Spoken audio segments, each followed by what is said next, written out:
Last year, man, I was just, I remember coming in, I was, coming in off an injury, and I was like, man, I still got to make my presence felt and make sure I'm still doing all the right things so this organization can still like me and still keep me a part of their team, a part of their family. So it was a stressful time. I remember just being in and out of practices like, man, I hope I did enough today to make this team and to stay on this team. I dropped the ball today. I wonder if they saw that and they're gonna cut me tomorrow, or like, it was a stressful time, but they've kept the faith in me, and all through training camp I was doing well, and they kept me aboard. Is there a way to learn how to deal with the stress of that? I dropped the ball. Everybody drops balls, but I dropped the ball. Oh my God! That could seem like it could drive you crazy after a while. It can. It's tough too, man. Especially you're a free agent. You're easily dispensable. You're easily replaced. And once you do one wrong thing, you feel like it's the end of the world. But you kind of just have to keep yourself calm and understand that there's always tomorrow, and you can still do some great things if they keep you on for another practice and another day. You describe it in the book. You describe it beautifully. Those days when you're hoping not for the phone call. Exactly. You're hoping not for the phone call because that phone call probably means you're being cut from the team in the final cut. Yeah. What do you do on a day like that? What do you eat? How do you make the day go by? I was eating very little, to be honest with you. I remember, just being in my living room, kind of just trying to do things to, keep my mind off and be like, watch TV. I'm trying to talk to people, trying to pass the time. So hopefully I didn't get the phone call, and I'm talking to friends, family, just trying to do little things. My mother's trying to cook stuff for me and trying to keep me fed because I didn't want to eat anything, but it was just a good time, and once it was around 5 o'clock, it was like, all right, I don't think we're getting a phone call today. So it was a good feeling after that. But then you get a good phone call, and when that phone rings, it's almost like out of a Hollywood movie. It's there, like you're looking around, your eyes meet, and what's this phone call going to mean? Yeah, it was a good phone call. It was like, man, are you ready to be a part of the Giants? And it was just, I was elated. I had the biggest smile on my face again, and I was just happy to be a part of the organization. When you decided to write this book, or co-write it with Peter Schrager, can you tell me a bit about that decision? Because it's a very honest book, and there are ups and downs. And you talk about friends who've been lost, and you talk about your mother and your father and grandfather, and all these hills and valleys that you went through. Some of it, I would imagine, it wasn't so easy to bring back and talk about. What was that decision process like? When either you went to them or they came to you and said, we think there's a book in this? I kind of went to them. It was, my mother's idea at first. I think it was even up until I was in college. She kind of knew that I guess she kind of knew I was going to be destined for something bigger than what I was going through at the time. And she was like, once all this college stuff is over with, you have to write a book. And I was just like, I don't know, man, I'm not writing no books. You know what I'm saying? I failed out of college twice. How am I going to write a book? How am I going to get people to believe in me in my book if I failed out of school twice? You know what I'm saying? She had the notion that you should write a book because she thought there was something really interesting about your story. Exactly, because of the way, the things that I went through from a child, and some of the stories that I had, and going to college, and that whole ordeal. So she just felt like it was something that something that would look good, on paper. So I went to people. Once I signed with IMG, I went to them, and the first order of business was I wanted to write a book. My mother wants me to write this book, and I don't know what the details of it are going to be, but I want to write a book. And they came back to me. We sat down, kind of planned some things out, and reached out to a couple of writers, and Peter was awesome, man. He knew a lot about my story. He's he's a relatively young guy, so he was easy to relate to, and it's easy to bring around Patterson and bring around different areas that I grew up in. So he made it that much easier. Is there a point where you say, and then he says to you, or it's a mutual, look, we're going to do this. It's got to be, warts and all. We can't kind of sugarcoat anything here. Yeah, he let me know from the very beginning. He was like, hey man, we're going to do this book. It's going to be, some of the fun stuff about games and about Super Bowl playoffs and stuff like that. But, we're going to have to get into the nitty gritty at some point, and we're going to have to go in there and talk about your dad, and talk about your grandma, and talk about, different things that were issues that I didn't, weren't easy for me to talk about. So we dug right into it, man, and it gets pretty personal in the book. Did it take you a while to have to come to terms to doing that, or did you kind of see it immediately like, okay, if it's going to be an interesting book, I'm going to have to do that? Yeah, I understood it. As soon as he said it to me, I knew that it was going to have to be a book that I would have to tell, my entire story, and really divulge a lot of my personal stuff in there. So I was comfortable with it. It was nothing that I was ashamed of. It was nothing that, I didn't want the people to know about me. It was all, a lot of stories been out in newspapers and stuff like that, but I think it was the first time that I really wanted to tell my side of it. So I was comfortable. One of the interesting parts is that you talk about growing up and playing sports. It seems like this story is leading towards you not being a wide receiver for the Giants, but perhaps being point guard for the Knicks, or the Brooklyn Nets. Was that the early dream? That was the early dream. I mean, from when I was about 9, 10 years old, you couldn't tell me that I wasn't going to be in the NBA, playing point guard. I was pretty good at the time. I was traveling the world playing basketball and traveling different places with my AAU basketball team. We were ranked the top 10 in the country at certain points, at different age brackets, age groups. So, I mean, we were pretty good, and I felt like I was going to have a shot to really make the NBA. But all it took was one high school coach that came up to me and was like, football has double the scholarships, right, for the basketball does. And I was like, valid point. I'm going to go try this football thing because my mother didn't have any money to play for college, so I had to find a way.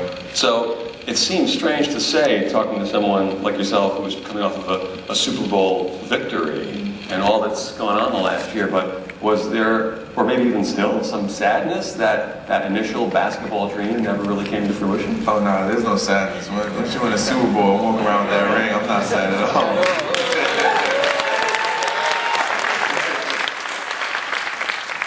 I believe that was the softball of softball questions. Exactly. Is there sadness after having won the Super Bowl? No, I don't think so. Growing up in Patterson, is there a realization as you're getting a little bit older, like, oh man, there's danger here, there's trouble here. If there's just some way I can maneuver this, that there's a life to be had out there, perhaps through sports. And if I can just get to that so-called other side, it'll happen for me. Definitely. I think it was around my early years of high school that I was like, man, this violent stuff and this crime, I gotta get, not just myself but my family out of it, because we lived kind of right around the corner from it. So it was like, it was tough every day going to school to and from, and we would see things every day, and see things that weren't so good. And, at least once a year I had a friend that would just disappear, that was either shot or he would move away because of it, or something crazy. So it was like, I gotta get my family out of this thing. And I just took it one step at a time. I was like, if I could just do well enough to get to college, and if I get a degree, I one day have the means to get myself and my family out of this neighborhood. So it just so happened that I was really good at a sport, and really good at football, and really was able to take my family to the next level, and myself to the next level.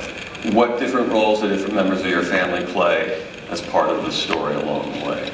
My mother was the most intricate. She was like the boss. It was either do what she says or you can get out. So it was her being Puerto Rican, as many as we got some Puerto Ricans in the crowd. So as a Puerto Rican mom, she doesn't play many games. So it was either do it her way or do it the right way or you get out. But she was so supportive, and she was every time I had to call and tell her, hey Ma, I got kicked out of school, and I gotta go home and take some college courses. She would yell at me for about 30 minutes, but right after that, it was she was supportive. She was making phone calls, figuring out ways for me to get back into school and stuff like that. So she was the biggest supporter for me throughout those tough times. You write really eloquently about your father, about him kind of showing up for the first time for you when you're 7, but then being there at all the games, and then a big argument that you describe with him, and you basically say, I think the quote is, before hanging up, I told him that I never wanted to speak to him again. I never did. That's pretty powerful stuff. Yeah. And then to go on and achieve what you have in a short period of time, are there moments, even while all the wonderful things are happening this past season, of, oh man, if only. Yeah, I mean, there were times, especially, my first start. I think it was week 3 against Philly, and I was, I do my usual go to the end zone, and I, get on one knee and I'm praying to him, and it kind of hit me right there, like, man, if he was only here to see my first professional start for the New York Giants, in Philadelphia, against a team that was highly publicized in the offseason. So it was all those little backstories, but I wish he was there, to see me physically. But I knew he was there with me, watching over me, and I prayed to him every game that season, and I'm going to continue to pray to him because he was definitely with me each and every step of the way. But it was some tough times dealing with that this past season. There's a cute story, you mentioned the Eagles game.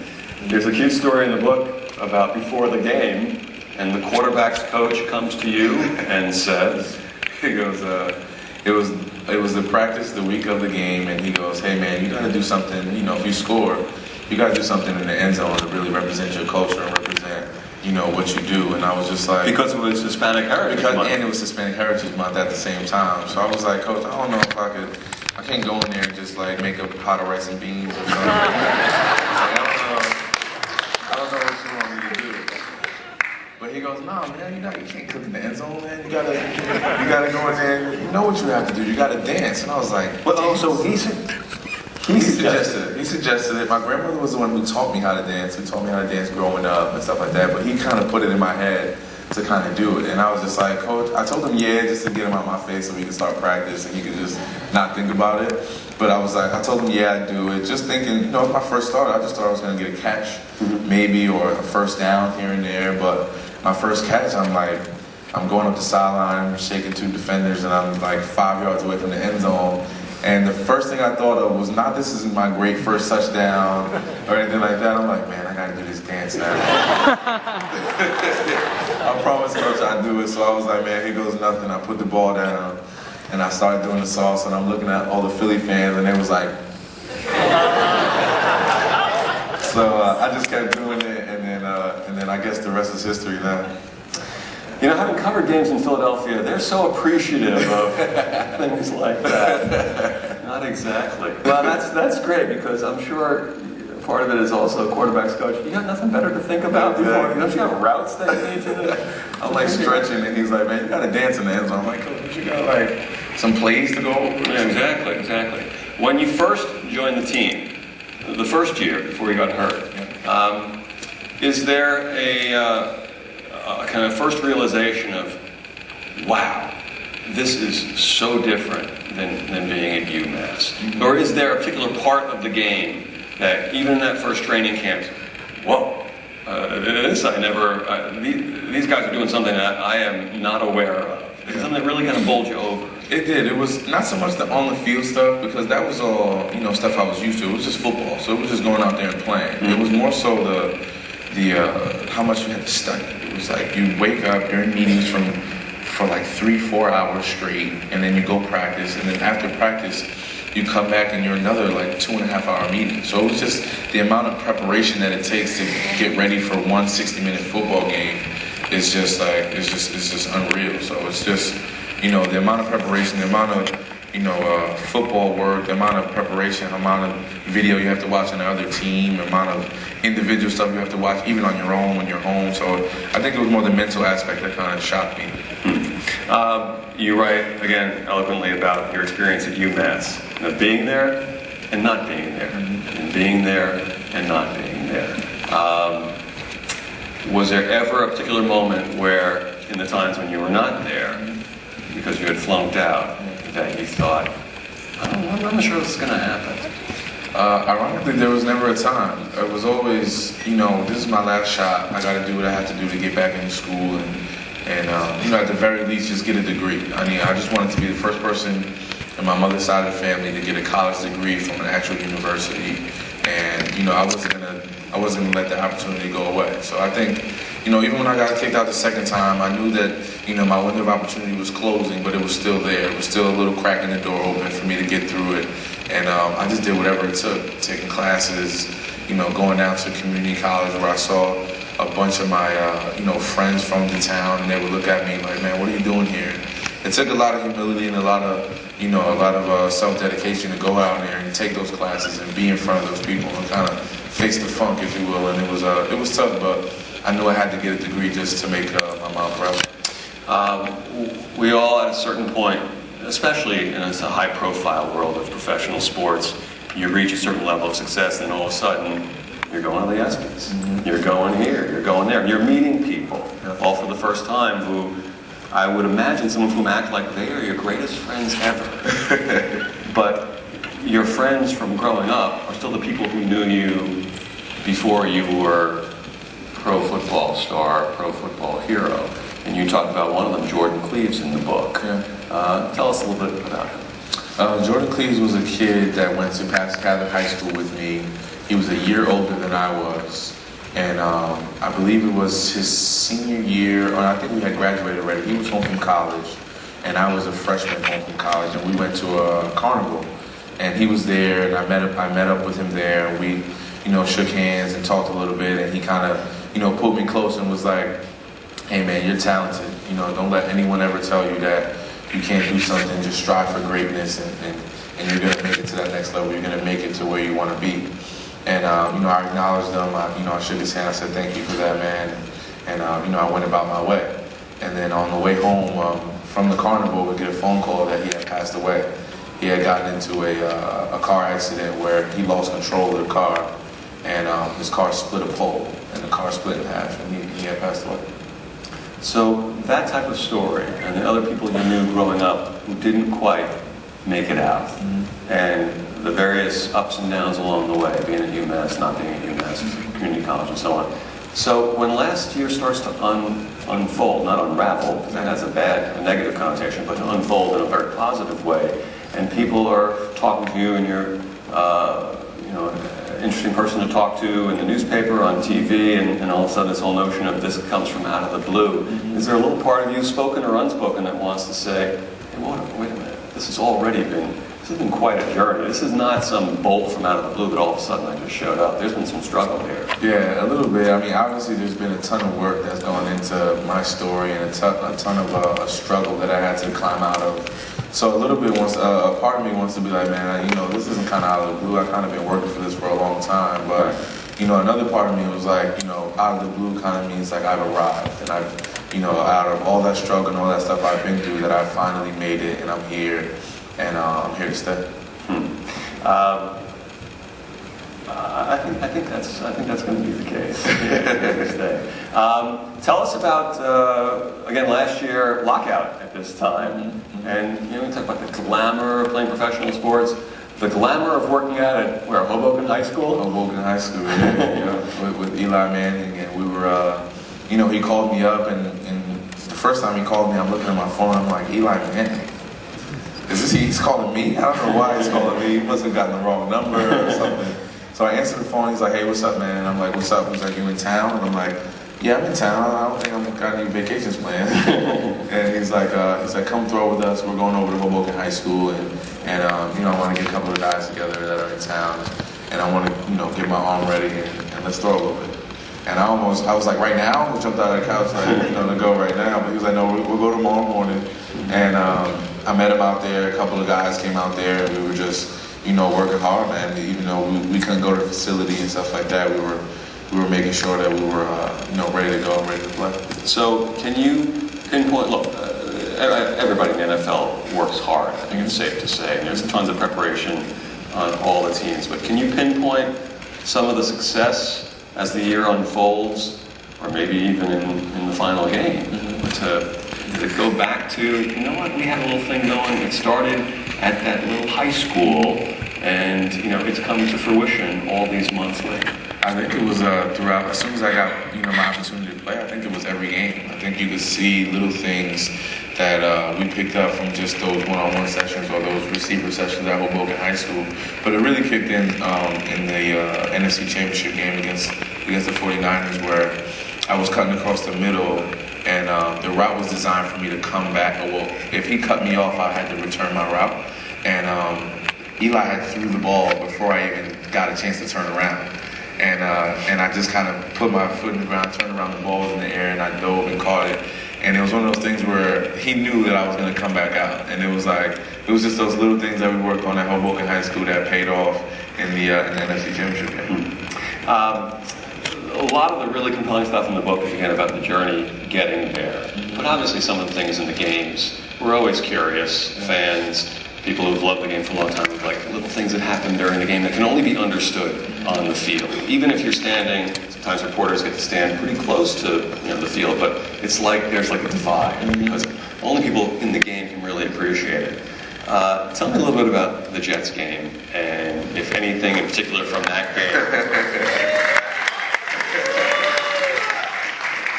I'm having, as you get older, your memory starts to go, was there a big play in that game? Anyway, what's going on? What's spoken, what's not spoken between you and the defenders on a day like that? There's a lot going on, man, and especially prior to the game, before we even get out there, we're warming up, and we're not even talking to them, obviously, but they're looking at us and they're snickering a little bit, and we're warming up, and we're like, man, we're not getting into this back and forth with you. But once the game kicks off, and we line up, and I lined up against Revis after that entire week of all the talk and all the stuff that they said, I said, all the stuff they said, he said. So he comes up to me and he goes, we're lining up. I think it was right after the play.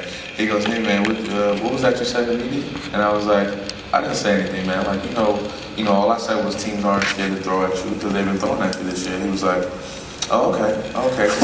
Just wanted to clarify that. You guys are having a conversation. He's a stand-up guy, man, and unfortunately, he just happened to play for the wrong team on that day.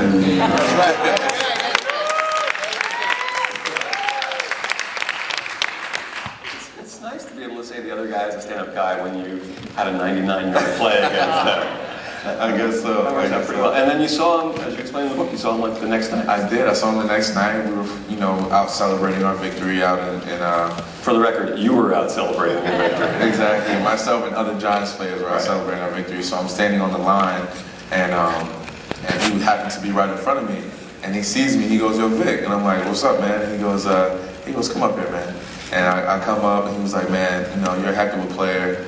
Keep doing your thing. Stay humble. I've been watching you this season, and keep doing your thing. And good luck in the playoffs." So I was like, that's cool for him to kind of be humble about it and really respect my game and really come up to me as a man and tell me how much he respected my game as much as I respected his throughout the years. So that was definitely a cool moment for me. After the Super Bowl win, did you seek out advice from other players, perhaps veteran players, or maybe did they even come to you, knowing how popular you'd become because of your play, first and foremost, and then the dance as well, and just the fact that you guys were champions? People come to you, or you seek them out with, okay, now it's on a plateau now that you can't even imagine, and people are going to come from out of the woodwork. And the idea of trying to deal with all this, and yet come on back and get ready for camp and enjoy it, go have a good time, but there's a lesson, you're going to have to learn some lessons here, and here's a way you might be able to deal with it. Did you get any kind of advice like that? Yeah, I talked to Michael Strahan, called me up, and he was like, man, congratulations, it was an awesome victory. He goes, now prepare yourself, because there's going to be a lot of things that's going to be new for you this offseason, a lot of different opportunities which are going to be great, but it's going to be a lot of people that are going to try and, strip this thing from you and try to really take back everything that you've worked for. So he just told me to remain humble and to understand what brought you here, understand the struggle that you faced to get to where you are today, and and everything else to kind of take care of itself, and all the snakes will kind of weed themselves out of the grass, and which is the way he put it. So I kind of just take that into every situation, every opportunity that I've gone into this off season, and oddly enough, some of those snakes was able to weed themselves out of the grass. Name's not unnecessary. Name's not important. Can you give me an example of a situation where maybe some guy that came to you and, Vic, remember we were the... It was actually, oddly enough, one of my closest friends, and it just so happens that he was trying to use my name to, without me knowing, to get money under the table and kind of say I was going to appear at this venue and stuff like that. And he would approach me like, hey, let's just go have some fun here. And I thought it was all cool. And then I come to find out he was getting, $1,500 to $2,000 under the table that I didn't know about. So, it only took one time for me to see it. So I kind of saw it in his face, and I kind of had to cut him off a little bit after that. Most important question of the day we're leading up to is, of course, how's the baby? She's awesome, man. She's getting big. She's getting big, man. And, every day I see her, she's just a good baby. I go in there in the crib to look at her in the morning, and she's just talking, and she looks up and she just starts smiling. And I'm like, you're not like your father in the morning. I'm not too happy when I'm with her. But she's just the best baby in the world, and she's really the reason that I've that I wake up every day and the reason I do this. Baby was born the week before the Super Bowl? No, she was born the night of the Falcon game. Okay. Yeah, the Falcon playoff game. So right after that game, you know, we were laying down and myself and Elena, we were just hanging out. And she's like, you know, just come sit down with me, just so, you know, you never know, this might be the last time we have with just me and you. You know, next time might be 3 of us sitting here. And we're sitting there and I'm talking to her and she looks up at me and she goes, I think my water just broke. And I was like, stop playing, man. I'm just like, change the TV. And she's like, no, seriously, I think my water just broke. And I'm like, what? I was like, what? I was like, all right, go to the bathroom. I'm gonna pack. What sneakers should I wear? I don't know. That was the first day I was like, what sneakers am I gonna wear? I mean, to the hospital. Well, you gotta have your priorities. Got to, yeah. Got to. So I grabbed the latest pair of Jordans that I had. I put them on, and then I packed all her stuff, got all the baby stuff, and then I got to the hospital. You know, the baby came that night, and I wake up and I'm like, I didn't pack anything for me. I just had my Jordans. So I was able to go home and get myself right, but yeah, it was a fun time. So that week, you have a new baby. You're preparing for more postseason action. I mean, how do you keep from hyperventilating in a situation like that? I don't know. It was tough because you know, all through practice, I'm like in the middle of practice, like I wonder what my baby's doing, I wonder what my baby's doing. But it was cool to kind of, you know, I had to kind of separate the two. So once, you know, I was in the facility, I would kind of transform into the athlete, football player, studying the team, understanding what we were facing.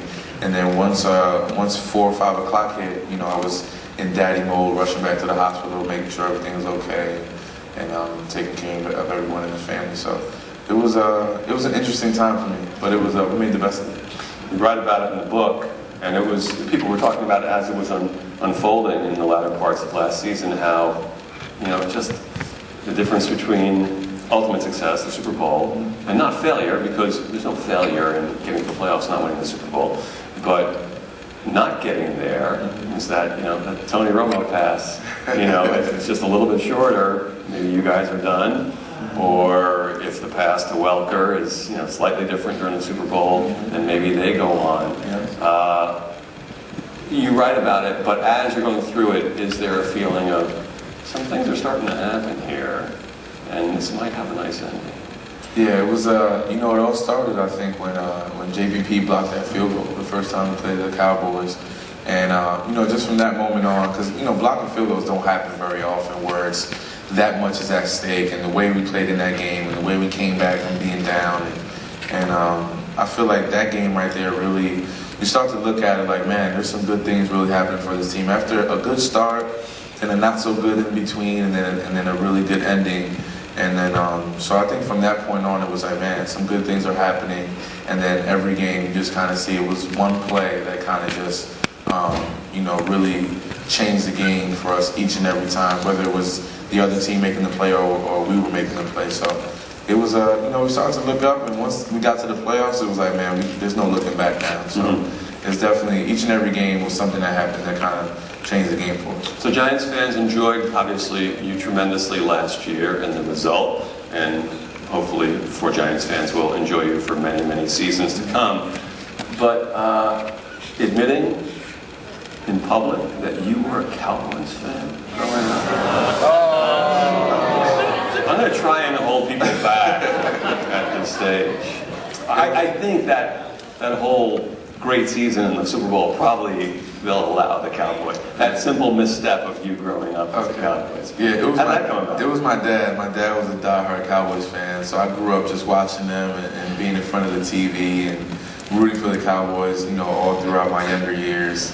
But, you know, to say the least, I always respected the Giants growing up. They always had a great organization. They were always a class act. And once I got involved with the organization, they proved me even more right. So, to say the least, I'm a diehard Giants fan.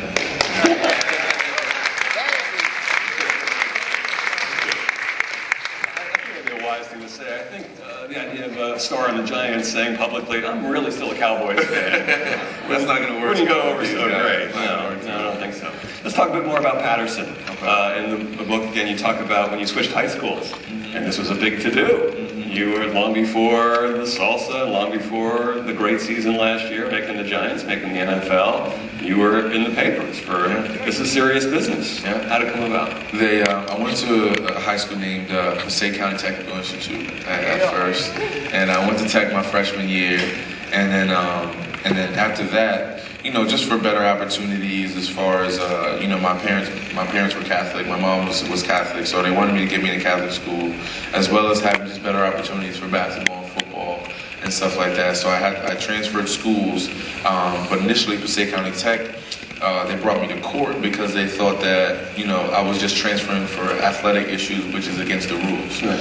So my freshman year, I'm just a young kid trying to make it through, and I'm involved in this legal battle with the school, which, in turn, it all ended up well. I just went there and told them, I'm Catholic and wanted to go to Catholic school, and my mom was there, and we went through the whole spiel. But it was definitely an interesting time for me, but it all worked out well. I transferred. Unfortunately, I only ended up playing 2 years of high school football my junior and senior year, which was, thank God, it was enough to get me to college. So those years were interesting. It was interesting, those freshman, sophomore years. Did you learn any lessons learned from it about how seriously people take the world of sports who are not actually involved in the world of sports, but commenting about it from the outside? Yeah, definitely. It taught me that sports it definitely it takes a lot. It's a lot of people that are involved in sports, and although I was just a freshman at the time who was slated to do some good things but hadn't done anything yet, and for them to be that adamant about me switching schools and really go through all the legal issues, it really showed me that it's much more than just a sport. It's much more than just football or basketball. It's about, life, and it's about the depiction of how people want themselves to look and how they want, their institutes to look. And it was interesting, man. It really taught me a lot about other people and how to take care of myself in controversial circumstances. We're going to take some questions from the audience in just a couple of minutes. Growing up, Patterson, Tim Thomas is the guy. He was Villanova and then all the years in the NBA. So when you then go back to Patterson, did you have some sense after the Super Bowl, did you have some sense of, I think people, that's how they might now respond to me, or did it catch you by surprise? No, I think I had a little bit of an idea. I think it was even before the Super Bowl. I think it was like a couple games in, halfway through the season, where I started doing well, and I would go back home to visit my mom, and I would get to my mom's house. There'd be nobody outside. It'd be relatively quiet. And I'd go inside. Once I was done, I'd come outside. It was like the whole block was outside. And everybody was rooting me on and really wishing me to do well. So I think that's when I knew it was like kind of the power shift that's kind of shifted in my direction a little bit. And people, the people from the city of Patterson really, root for me and they want me to do well. And I felt like with Tim Thomas, no matter what he did, the people still loved him. So I just hope it's the same way for me, not just in Patterson, but everywhere. So when you, just a couple years prior to that, you come back from UMass, when you weren't at UMass anymore, and as you write about in the book, as you talked about it, people saying, hey, what are you doing back here? Once the success really hit, is there any feeling of, hey, wait a minute, you weren't, when I really needed you, maybe you weren't here so much? Or was there not a feeling like that? Not really. I think the people that still were asking me, what I was doing here, they still, gave me some good advice and was like, man, you got talent, you got to get back to school and do whatever you can to get to the next level because, you're a guy, like, you're not supposed to be here. Like, we're supposed to be here because, we didn't do well in high school, we didn't do well, and we chose this life. This life isn't for you. So they were still, encouraging me and it was still good to see them encouraging me, even though my circumstances at the time weren't the very best. You had your angels in Patterson, outside of your family? I had some angels that were guiding me, man, and they, especially people around the city, they really egged me on and really kept me focused. Angels are good. Angels are good.